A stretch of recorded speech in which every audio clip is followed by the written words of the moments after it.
Сега ќе ви опишеме комплетната постапка за извршување на еден преглед на некој пациент. Одиме на главното мени во примарна работа. Го пребаруваме пациентот или во нашиот случај ќе го земеме бројот 10, картон број 10 на пациентот некој пациент. Одиме на стоматолошки третман.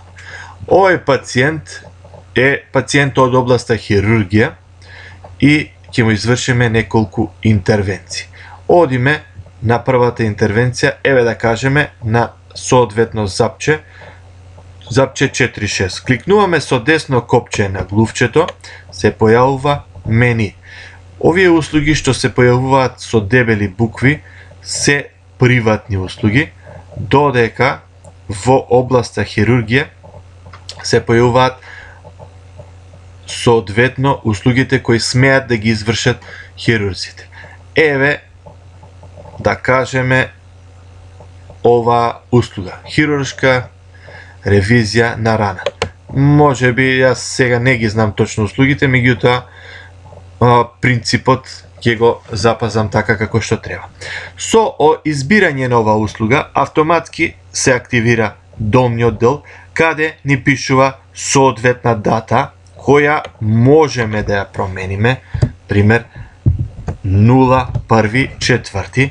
Партиципацијата автоматски е пресметана и на нас останува да ги пополниме по линијата на потврда, упат и факсимил. Потврда број со која тоа е заверена во фондот, некои немаат потврда, значи некои услуги не подлежат на потврда, тоа зависи, ако ја нема, едноставно нема да ја внесувате.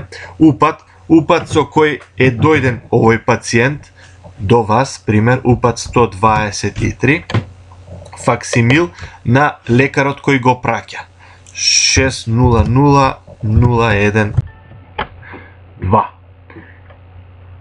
Датата на издавање на упатот ја пишувате од самиот упат 0 или не мора 01.03.2012 година. Извршена терапија е нешто што вие лично можете да си запишете за ваша евиденција. Диагноза ја пишувате диагнозата К02, значи избирате од овде диагнози кои најмногу се користат или пак ја изберете овде директно онаа диагноза која ви одговара. Датата на завршеток не ја пишувате. Потоа одиме со запишување на оваа услуга. Додека е пациентот овде, во истиот преглед можете да му извршите и уште една, и уште две, и уште 5 услуги. Еве да кажеме, внесуваме уште една услуга OX10 со партиципација толку. Сега овие потврда факсимил број, за да не ги пишуваме повторно, само кликаме на оваа прашалниче овде и автоматски ги заведува потврдата, упатот, факсимилот, датата на која е упатот и диагнозата која била. Диагнозата знам дека може да биде различна, доколку по хирургија може да се извршат повеќе услуги истовремено на повеќе запчиња. Ја менувате според соодветната номенклатура, тоа вие си го знаете. И ја запишуваме и оваа услуга. Целата постапка на внесување може да трае со соодветниот број на услуги што се направени. Сега она што е битно овде да знаете дека сите услуги се единечни, значи ако треба да направите уште една услуга со иста шифра, морате уште еднаш да ја заведете.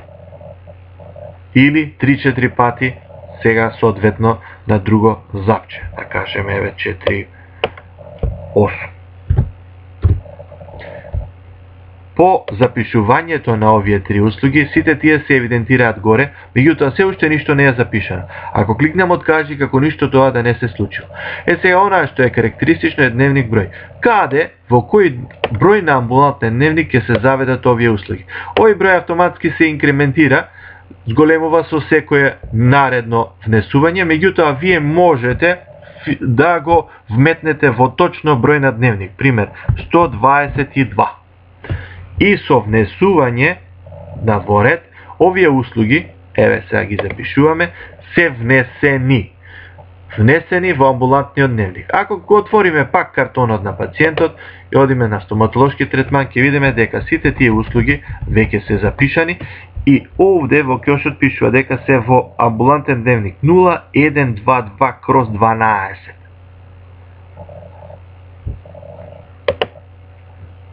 Тоа е начинот на внесување на 2 или 3 услуги. Што се случува доколку некоја услуга има некое ослободување? Го кликаме стоматолошкиот третман, сега ќе внесеме услуга која има соодветно ослободување. Кликаме на услуга која не се прави на запче, туку услуга која се прави на вилица или група на зъби. Јас овие услуги ги нарекувам услуги на кругче. Значи со десно копче врз кругчето општи се појавува мени и ја бираме соодветната услуга, еве да кажеме цистокомија или како овде, каде што е пресметана партиципација од 150 денари. Меѓутоа, таа услуга има соодветно ослободување. Го кликаме ослободувањето, го бираме според некоја си, еве, оваа класификација, овде имате сите дозволени ослободувања. Обично кај вас ги користите ослободување на деца до 18 годишна возраст или крводарител. Еве да го најдеме крводарител каде е. Ако не можете овде да го најдете, ќе се вратите пак овде, овде со кликнење на десно копче се појавува друг приказ на ослободување и во пребарување крво, пример, Enter, ќе се најде соодветната услуга. Крводарител над 10 пати. Ја избираме и сега автоматски ослободувањето на оваа услуга е 100%. Датата ја менуваме на 04/04, пример, тогаш кога е извршена, и стандардно ги пополнуваме потврда, упат, факсимил и дата на издавање упат, како и диагнозата за соодветната услуга. Потоа го запишуваме ова и тоа се евидентира горе. Да предпоставиме дека во оваа сесија имало само една услуга, значи завршуваме оваа услуга ќе оди во амбулантен дневник 192, јас ќе го сменам 124 пример и запишуваме во ред. Тоа е начинот на кој се внесуваат услугите.